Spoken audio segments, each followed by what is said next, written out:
All right, well, good morning, everyone. It's good to see you here this morning, and good to have you here in beautiful Caldwell County.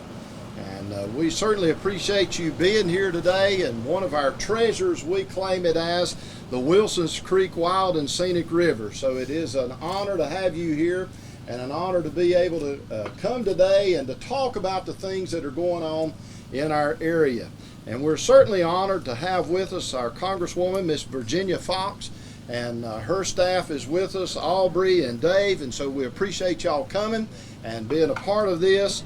Kyle Lauder with the Western Region Representative for Senator Ted Budd is here, so we thank you for that, as well as Drew Christie, Director of Governor Roy Cooper's Western Office. I walked in with Drew, and he said he gets to enjoy the beauty of Western North Carolina in his duties, and I said that is a great job. And so we know that we're in a beautiful place here, and we certainly appreciate being able to call this home for some of us who live in Caldwell County.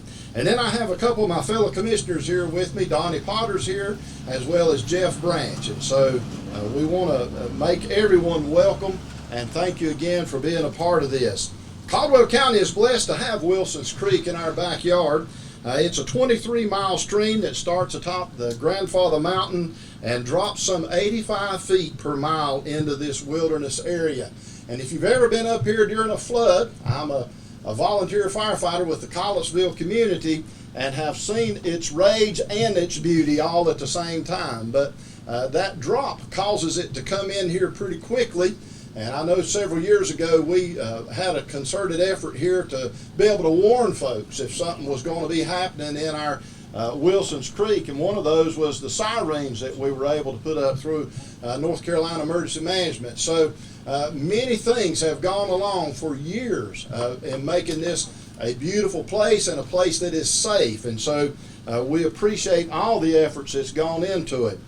Some 49,000 acres comprise the Wilsons Creek area, including both U.S. and private land held in conservation. And Caldwell County, the U.S. Forest Service, North Carolina Wildlife Resource Commission are all tasked with the management of this pristine river. And so managing this area is a huge responsibility, and one we couldn't do without the help of our volunteers.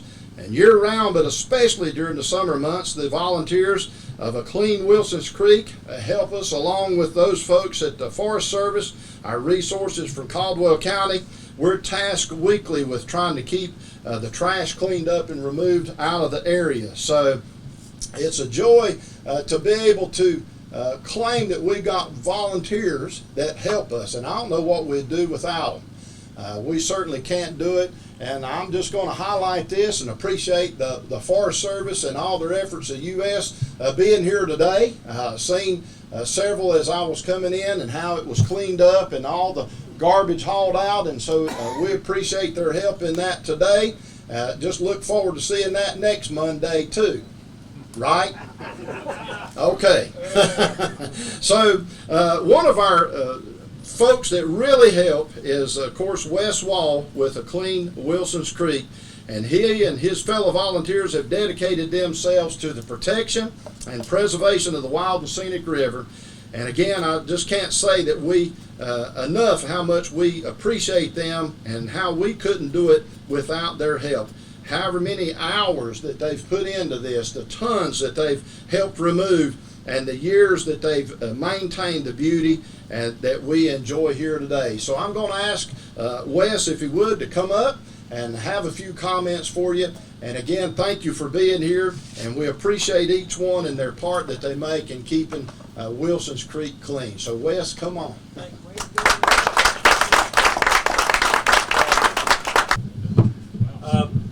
Last October, we were invited to Burke County county government meeting, and they presented us for our work cleaning up a dump site here on Wilson Creek with this beautiful walking staff.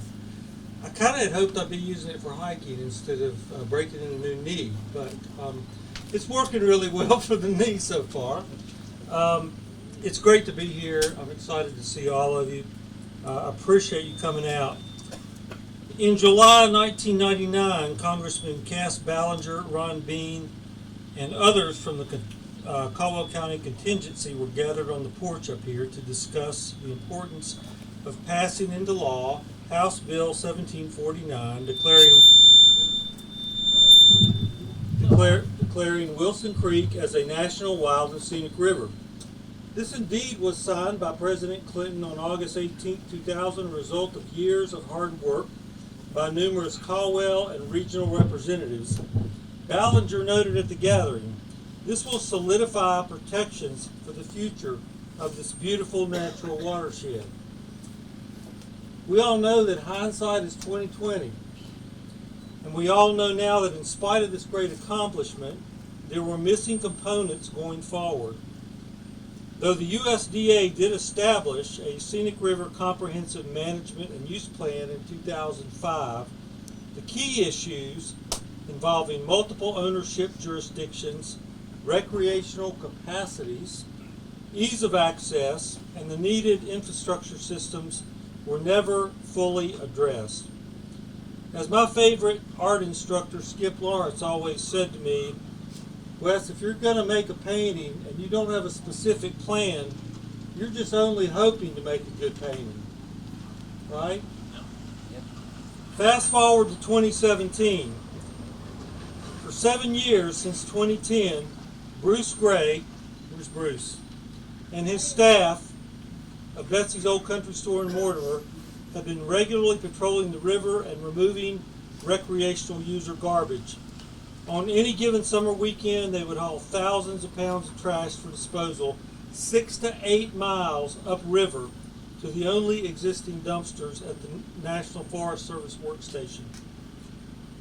If you doubt any of this, please watch a 2018 video that my daughters and I produced that show you the scope and magnitude of the mounds and mounds of garbage that Bruce and his crew were taking care of every week. It's on YouTube, the Clean Wilson Creek Facebook channel. It's only 11 minutes long. I'd ask you all to watch that, to go back in time and look at that reality. Soon thereafter, I met with Commissioner Potter for lunch in Lenoir. I told him what I hoped to do, which was to establish and legitimize a nonprofit to not only help clean up the river, but to build a framework and coalition that would perhaps provide longer-term solutions. Donnie listened intently and offered me his full support. Now, he didn't know me that well at the time. He probably thought, well, this guy's going to fade into the woodwork in about 4 months. So he probably felt he had a safe bet. But I didn't. And over the past 6 years, I will tell you that if I call Donnie Potter, he answers the phone. If he doesn't immediately answer, and he can't pick up, I get a call back or a text within half an hour. This tells me a lot about a person, their level of commitment and their leadership, and I know that he cares intensively about the future of this river. Thank you, Donnie.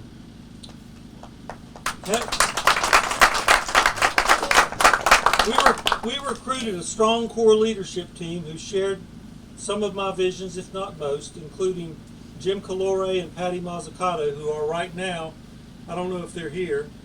There they are. And in process of cleaning the river, as they do every weekend after most events during the summer. And 2 other folks, Dave Lalonde and Suzanne Spain. We formed a leadership team, and with the help of Suzanne and references from Kevin Massey of wildsouth.org, which I call the Samurai of Linville Gorge, they convinced the National Forest Service to sponsor us. So we received sponsorship from Nick Larson and Lisa Jennings through the U.S. Forest Service Grandfather Ranger District in 2019, a huge shot of encouragement for us and confidence that we were on the right path. They gave us the use of the base camp, the old Conservation Corps Center at Mortimer to house out of, and they gave us an unlimited supply of 55-gallon garbage bags. In 6 years, we have collected and documented 72,500 pounds of garbage that we have removed from Wilson Creek Basin, some of that along with help from the Forest Service. This is not the trash in the dumpsters, okay? This is trash in the events cans or left on the side of the road. That's 1,320 55-gallon garbage bags. So the ongoing support of the National Forest Service and the boots on the ground to help with trash removal, that's been invaluable. They've been out in force for several years now with us, 5 days now, working hard over Memorial Day with our team, and we greatly appreciate everything they've done to support us. They have a huge job and a huge amount of acreage that they're trying to cover, and we respect that. In 2020, in the height of COVID, our challenges increased as users sought the public lands as a respite.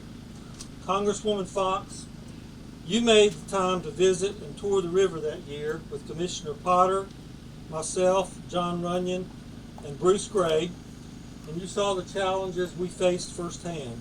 That was greatly appreciated, and we greatly appreciate you coming to be with us today.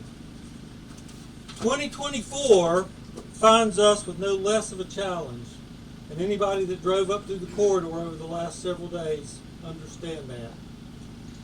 But we also, in a different way, have a strong coalition of partners at the ready to find solutions. We have an opportunity and the momentum like never before, and this is what Donnie and I have talked about. This is now that we have this opportunity.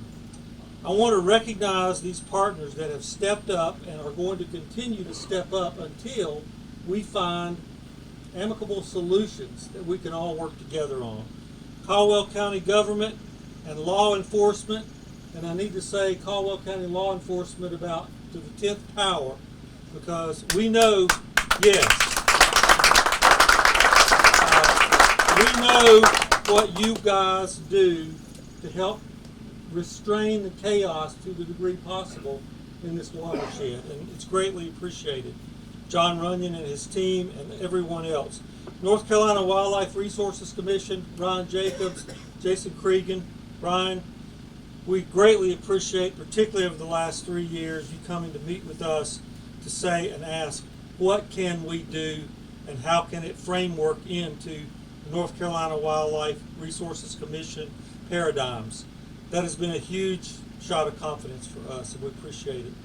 Obviously, I've already spoken highly of the National Forest Service, which we continue to partner closely with. Foothills Land Conservancy of North Carolina, Latinos Aventureros en las Carolinas. This group of people have been a godsend to us to help us bridge the gap in the communication barriers, to help us educate the high Latino user group on how to better take care of a wilderness area. And I don't know if any of them are here today, but I want to acknowledge them as a huge key player, particularly over the last several years. Catawba River Keepers Foundation out of Gastonia area are segueing in with us more and more and have made commitments over the last 6 months to focus more on the Wilson Creek watershed as part of the headwaters of the Catawba River Basin. Carolina Land and Lakes, Melissa, RC&D. I can't say enough about how you've provided the momentum for us to be here today, and I look forward to continuing to work with you on so many levels to help create the future of this river. WildSouth.org, again, the back trail workers who work quietly and silently but remove all kinds of high-use area debris, down to the fact of removing a VW bus carcass from Linville Gorge. These guys are the heavy lifters, and we all know that around here. We have great respect for them. Trout Unlimited, a national huge organization with strong local chapters, will be removing invasive species up here on June 8th, taking away a bamboo grove that's been here for probably 70 years, I'm guessing, to begin to start, again, a transition back to natural vegetation. Destination by Design firm has done a great job over the last year working with the Forest Service and this coalition that I mentioned to come up with a action plan, not just a plan, an action plan that will be presented publicly probably around September. And we all look forward to seeing that, and many of us have provided input for that. The community here, Betsy's Country Store, Coffee's General Store, Brown Mountain Beach Resort, Edgemont Fishing Club, they have all stepped up tremendously to be a part of our organization and momentum and effort over the last number of years, and we appreciate them. There are key residents that live in this community that have done the same. Some of them are here. Raise your hand if you're a resident as well. Yes, we are grateful for them, and they have reached out to do everything they can to help us with this trash cleanup effort. Educational institution relationships have been developed over the last 4 years. Myself and Dr. Tuberty here at App State Biology developed an internship program. We have an active, ongoing relationship that we built with Warren Wilson College to send in interns to do ecological work on the river and understand what conservation is about. And we also have an active partnership being explored with Lenore Ryan Institution. So all of those things are coming together to help us, I believe, do what it takes to push through to solutions together. And I emphasize together. I want to stress how important it is that every one of you have come out here today. I hope you'll ask yourself, from what I've heard, what can I do to be a part of finally pushing this through to finding solutions to the capacities and overuse and abuse situation that we all face every summer, every season. In the 2021 documentary, Wild and Scenic, produced by Jesse Barber, a Sawmills, North Carolina native. Anybody know where Sawmills is? Jesse did a beautiful, artful documentary, and I want to leave you with a quote from that documentary by riverkeeper Bruce Gray. "This river, there is no place like it anywhere on the planet. It is a jewel in the crown of not just Caldwell County, not just North Carolina, but for our entire country." I don't think that could be said any better, Bruce Gray.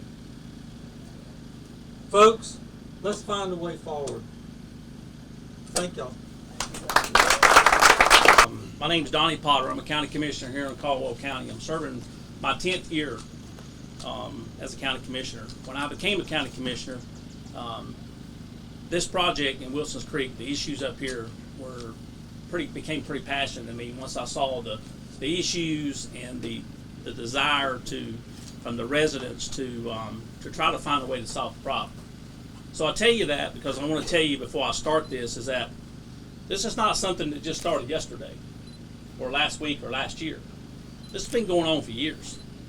And for 10 years, we've met, we've talked, we've came up with plans, and we're still pretty much in the same place we were 10 years ago, other than the fact we have a Clean Wilson's Creek and West Wallace group that is helping us. In fact, I'd be willing to tell you that it's gotten worse and not better. And I'll tell you that in the fact that Wilson's Creek attracts people from around the region. However, now the area becomes overcrowded in the summer, causing significant issues. Yesterday, I was told that from the intersection down here at the store back to the pavement to the Brown Mountain Beach coming out, they counted over 400 cars. There's 141 parking spots on this river that can be parked in safely, that the U.S. Forest Service and the state has identified as parking spots. So just kind of let that sit in your mind for a minute. And you look at the number of cars, and you got to figure there's at least 4, maybe 5, sometimes more people per car. So just yesterday, we probably had over 1,200 to 1,500 people on this river. The excess number of people creates a demand for our increase in law enforcement presence. With overcrowding and related issues, the county estimates this year, in 2024, that we're going to spend $110,000 just to pay deputies to service this stretch of road here, this corridor. Federal government, U.S. Forest Service, gives us $12,500. The rest of that's coming out of the taxpayers' pockets of Caldwell County. This is what bothers me the most, is we talk about this is a problem. It's not, and I've been hard on the Forest Service, I'll be the first to admit. And the reason I am hard on the Forest Service is because that's the first thing they see. That's the first thing they encounter when they come in. This is a issue that involves not only the U.S. Forest Service, but it also involves the North Carolina wildlife, as well as Caldwell County. I think we have about 6 acres up here. None of our acreage touches the river. If I'm not badly mistaken, I don't think we have any land that actually touches the river. With that, in the middle of all 3 of those pieces of property is a North Carolina Department of Highway, state highway that runs through all of that. So you can see how complicated this gets. So this is to Wes's point, this is a problem that we, as an organization, the county governments and county agencies and state and federal agencies, we have to fix this problem. We talk about studies. I know that the U.S. Forest Service has done studies, the state's done studies, and I'm not a smart guy, but I know how federal government, I know how the U.S. government, I know how county government moves. Does anybody know how it moves? Really damn slow, okay? It's really slow. So when we start doing the studies, it takes time to enact all that. It takes time to get the study done. Then it takes a couple of years. But my question is, what are we going to do today? To Wes's point, what are you as an individual or an organization, when you leave this meeting today, what are you going to do to make a difference to try to fix this problem? I'm telling you guys, Bruce Gray, he started it. Thank you, Bruce. Wes Wall, if it was not for Wes Wall's group, this place would look like a third world country. It would be awful, folks. The Forest Service does the best they can do. The state's doing the best they can do. But there's got to be a solution, and the problem here is not that we don't want people here. We want people to enjoy this beautiful scenery. To Wes's point and Randy's point, there's nobody else in this state, maybe in this country, that's got what we have here. We want people to enjoy it, but we have to figure out a way to limit the number of people coming in here. We have to. This is not, we're going to work on it, we're going to think about it, we'll talk about it. This is a have-to decision. It's putting a strain on every resource we have. Our local fire departments, Caldwell Fire Department serves this area up here, okay? I think Chief's here from Caldwell Fire Department. A couple of board members are here from the Caldwell Fire Department. The resource that the burden is putting on them guys is tough. It's hard. They already got a burden as it is. They're already struggling with what they have to deal with every day. But when you add something like this to it, they don't have the ability, they don't have the resources to manage this. Parking is an issue for our deputies. On any good weekend, there's 141 legal parking spots, and they fill quickly, leaving as many 300 cars parked in the road. And I don't know how many we turn away. Does anybody have any idea how many we turn away once we block the road? It's hundreds of them. The area attracts a diverse population and offers great opportunities for experienced hikers, kayakers, and fishermen. However, for inexperienced visitors, the terrain, the rapids, the water, the current, possibility of quickly rising waters, as the chairman spoke about, creates unexpected dangers. Already this year, an experienced fisherman, now I'm telling you, somebody who grew up on this river, somebody who grew up fishing this river, lost his life because of the rising waters. They came up so quickly, they got him, and he couldn't do anything about it. This is a man who grew up on this river.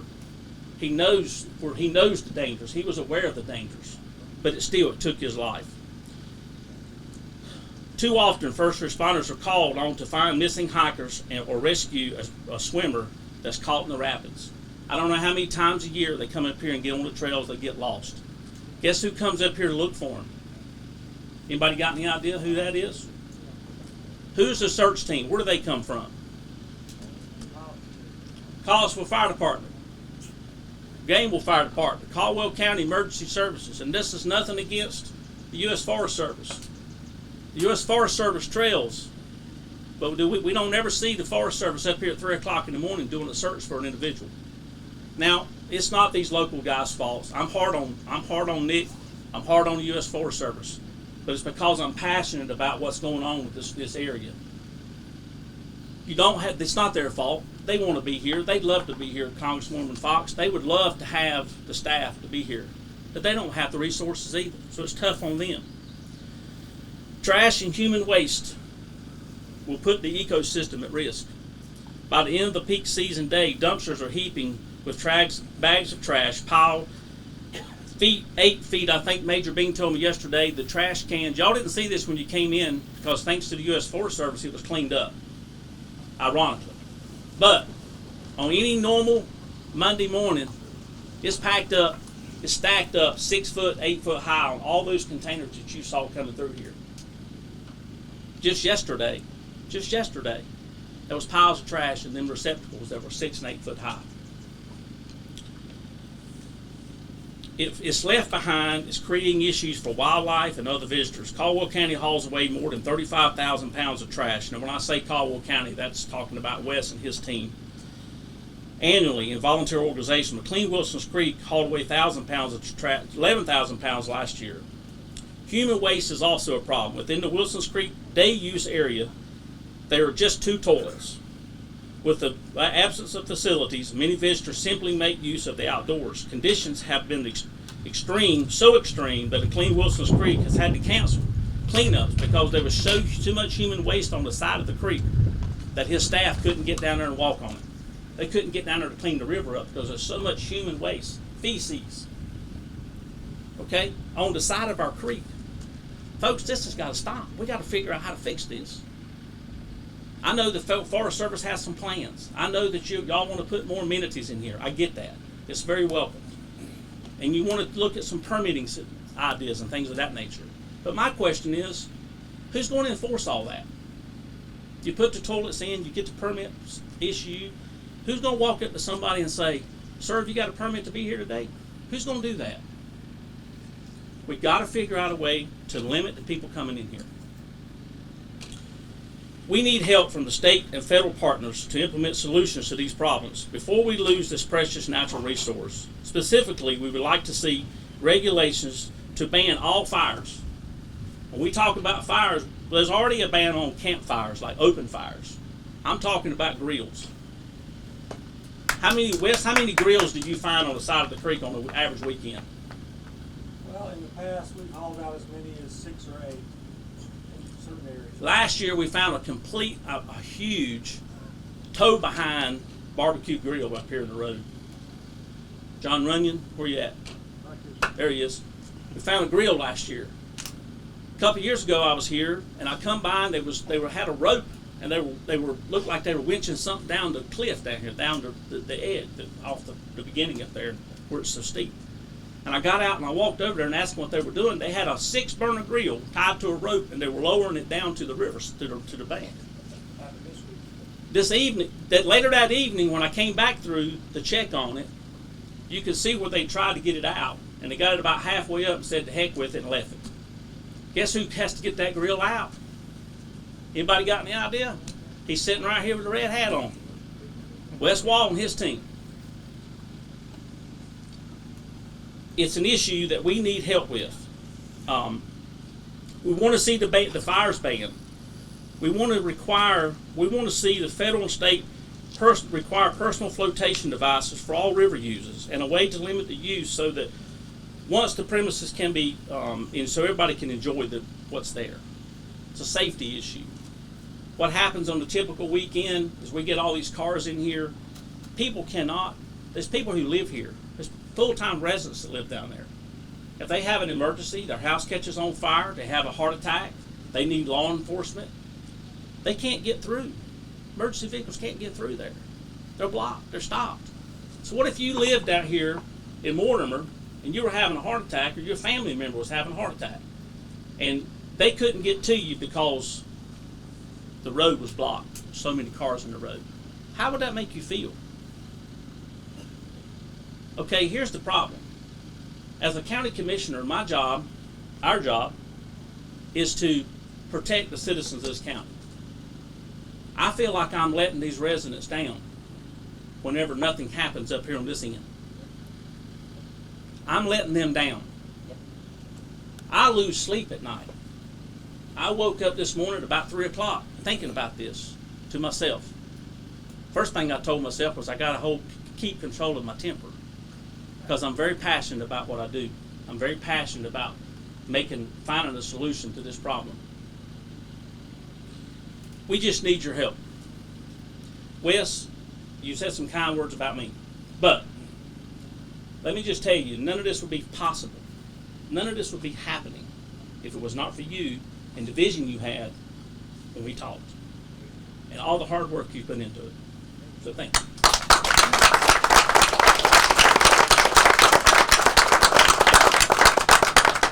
I'm trying not to get emotional, but you can tell I'm having a tough time with it. Now, it's an honor and a privilege to welcome to the podium Congresswoman Virginia Foxx. Congresswoman Foxx represents North Carolina's 5th District, the United States House of Representatives. She was first elected in 2004. She is the chairwoman of the House Subcommittee of Higher Education and a visible leader in the House Republican Conference. Please welcome Congresswoman Virginia Foxx.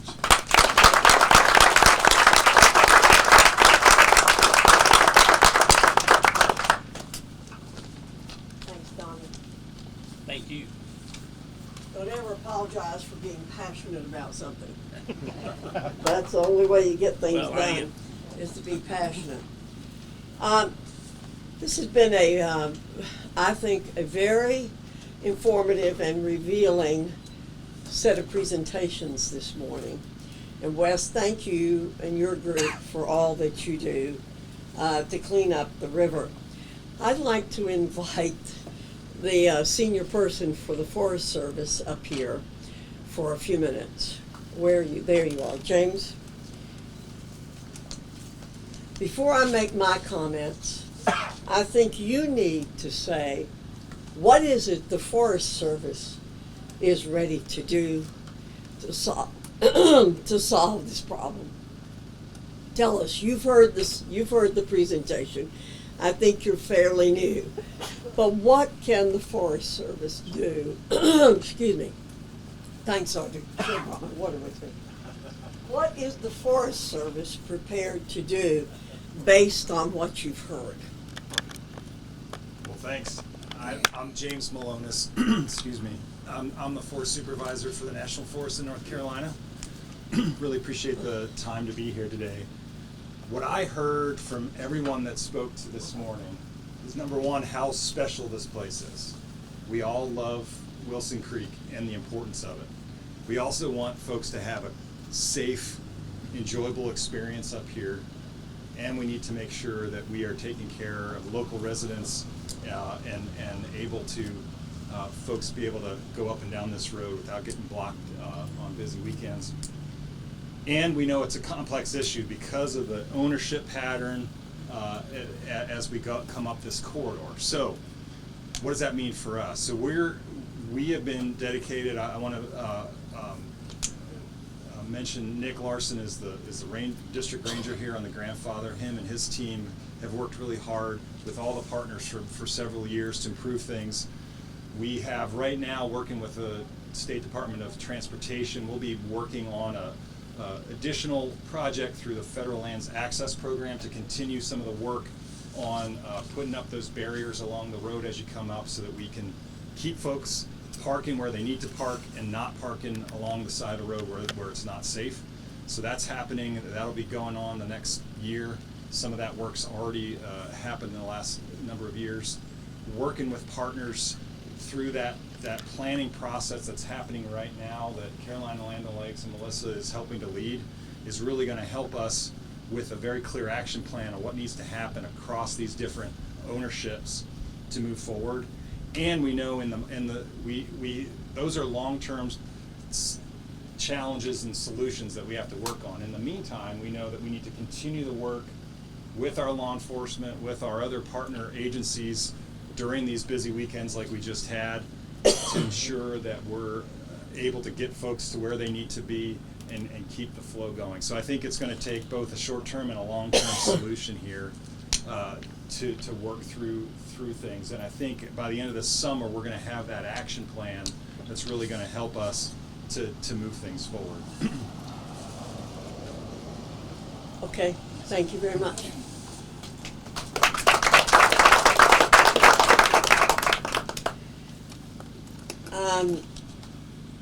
I heard two things from you. Number one, that you're going to make a renewed commitment to solving the problems here. But as you said, long-term solutions, short-term solutions. And one of the things, particularly that Donnie brought up, is that there's been too much emphasis on long-term solutions. Too much emphasis on planning and studies. And I agree, I'm a simple person. I look at problems and then I set about short-term plans to solve those problems. We've got here dedicated volunteers. You know, I couldn't get it because we have no service here, but there's a quote by Margaret Mead that I love to use when I'm talking with volunteers that says something like, never believe that a small group of people can make a huge difference, but it's the only thing that ever has. This, Wes, I'm going to get you that and frame it for you. I have a copy of it in my office and I should have brought it with me today. I need to tattoo it on my hand or something so that I can say it very well. But I appreciate very much what you guys do. But you should not be doing the responsibility of the federal government.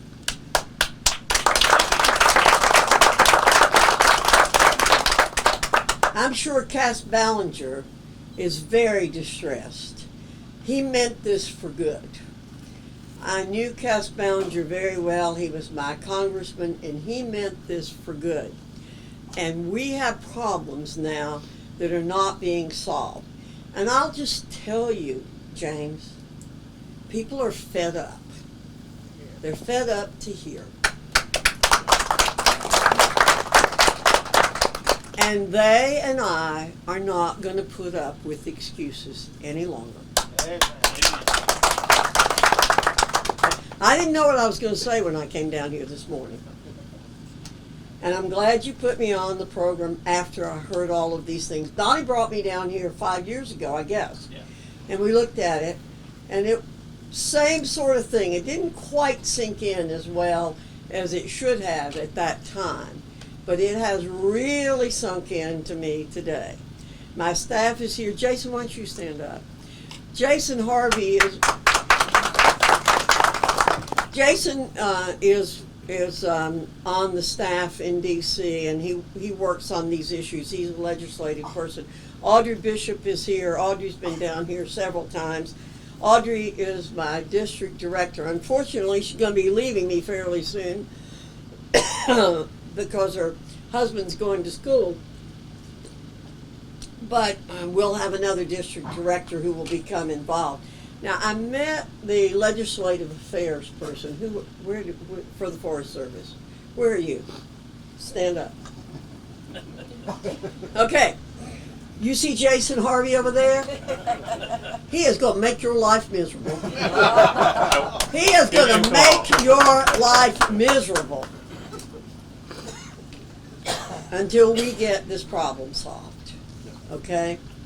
Like I said, I'm a simple person. And when I have a problem in my yard or in my house or my car, I figure out how to solve that problem. And I don't wait for years to solve that problem.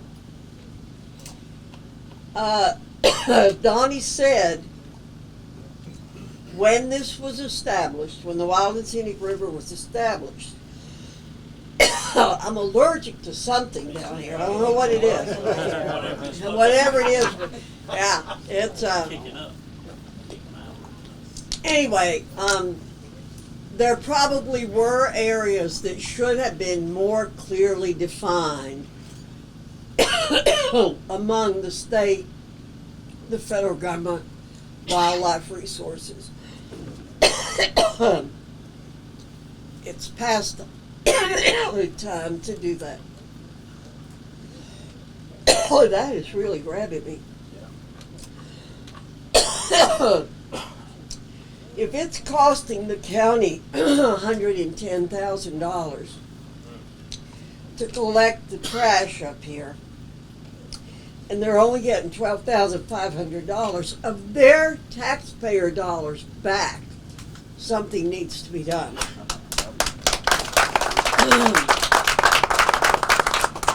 It is truly not the responsibility of the taxpayers of Caldwell County to pay for picking up the trash on this river. So you all are gonna have to do more. And I think it's great that you cleaned up this event.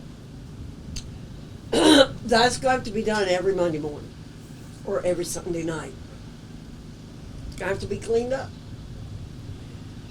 The plant, when I drove down here, the first thing I thought of, I heard you say this, that you're talking about putting up barriers on the road.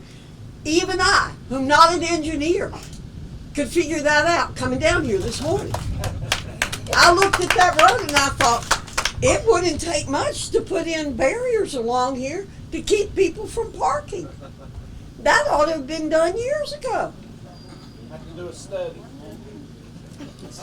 And if you don't have some of the guardrails that are common on the highway, I bet you there are plenty of big rocks you can put along there. It's not rocket science. Come on, guys. And thank the Lord we've got these people who are willing to be volunteers. But again, and I hope they continue to do it. We need volunteers. This country depends on volunteers. I don't want to tax the people to the point where we have to hire somebody to do everything. I think it's wonderful, and I think the volunteers should continue to do what they do. But our different governments need to take on their responsibility. That's what people pay taxes for. So I want to say, Donnie, God bless you for pulling this thing off today, and for whoever helped you, and I know you had some help doing it. But this should just be the beginning of solving a lot of these issues. We're going to have solutions to it. And as I said, I will be on top of this. Jason and Audrey are going to help me, but I'm going to be just as passionate as Donnie is about it. Because it's something.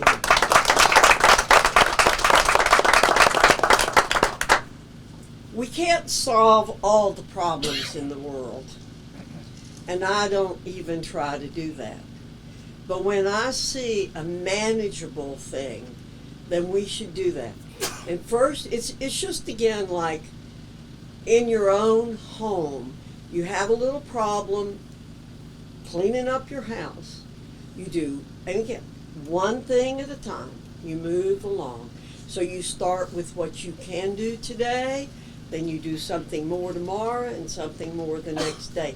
We don't need to complicate this. We really don't need any more studies, I don't think. No.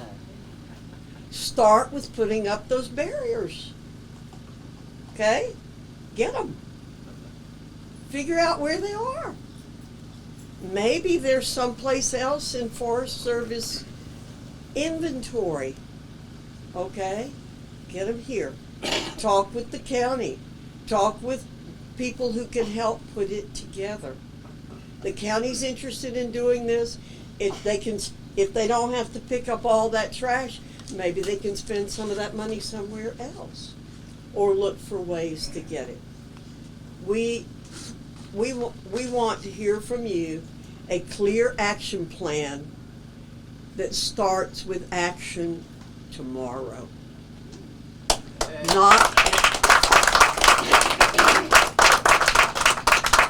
This is an issue that's going to last for a long time. We want to maintain this wild and scenic river, and it's going to be this way for a long time because there are going to be people coming. I believe North Carolina is the 4th fastest growing state, and one of the things that makes it so attractive are places like Wilson Creek.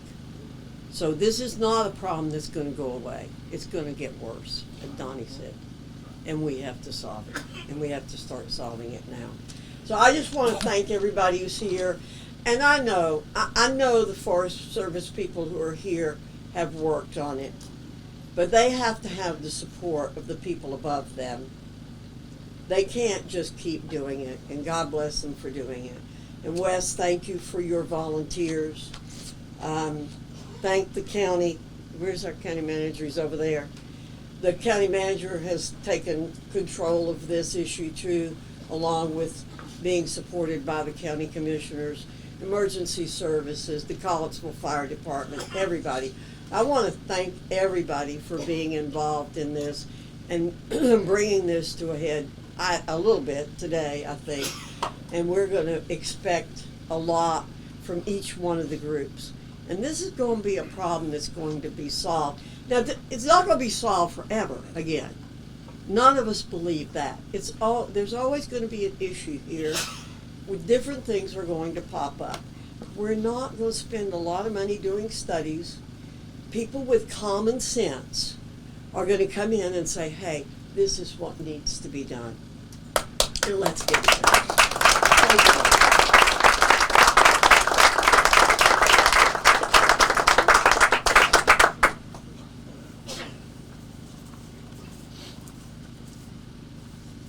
So for those that are new to the area, welcome to Wilson Creek. We appreciate it. We have a little special treat for you. If you'd like to take a tour of the area, we have a trolley bus that's kind of open air that you can take, about 15 folks. And if we overload it, we've also got the county van here we can take you as well.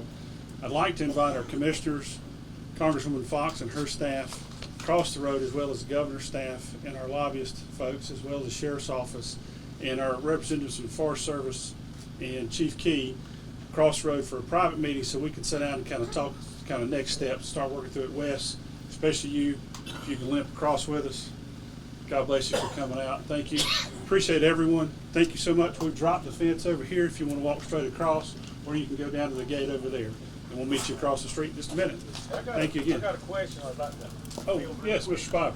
I'm Ed Spivey. I used to live in Edgemont, and I was involved from the late mid-90s on when the wild and scenic designation was coming up. I got some paperwork from the Forest Service because I own property up here. I brought it to Ron Bean and John Puss, who were commissioners then, and Larry Taylor, and they kind of took it, and we supported it, and I still support it. But I remember in some of the meetings, they had me chairing some groups where I was trying to explain to people that lived up here what the designation means. In other words, they're not going to take your land. It's here to protect and enhance what we have. But for a short-term solution, one of the things that I remember, again, this has been years ago, this has been over 20 years ago when we started all these meetings before the designation, but that the federal designation would help us in getting federal funds to help fill some of these gaps. And I would challenge Ms. Fox's office and the Forest Service, get together, see if there aren't some federal funds that can be designated to these wild and scenic designations to help. I mean, I know there's going to be some planning and long-term solutions, but this would help the county in the short term. And you know, it took 10 years for some of my neighbors would speak to me again, you know. So if there's a way for your offices to work together and get something for the taxpayers, a quick fix, so to speak. It's not fair that Caldwell County should be shucking out $100,000 a year to take care of just this section of creek. So there's got to be a way, and hopefully, thank you, Ms. Foxx, for coming today, because it really makes a difference to the people here to see that you're helping us and supporting us, and the Forest Service. Thank you, everybody, for being here. Just a suggestion, if there's a way to do that with the federal funds. Appreciate that. I forgot to recognize our Register of Deeds. Thank you for coming out, Wayne. We appreciate your support as well. All right, please take the tour, and those of you that need to, please join us across the road. We'll cool down a little bit. Plenty of water in the back. We brought plenty for everybody, so get some refreshments.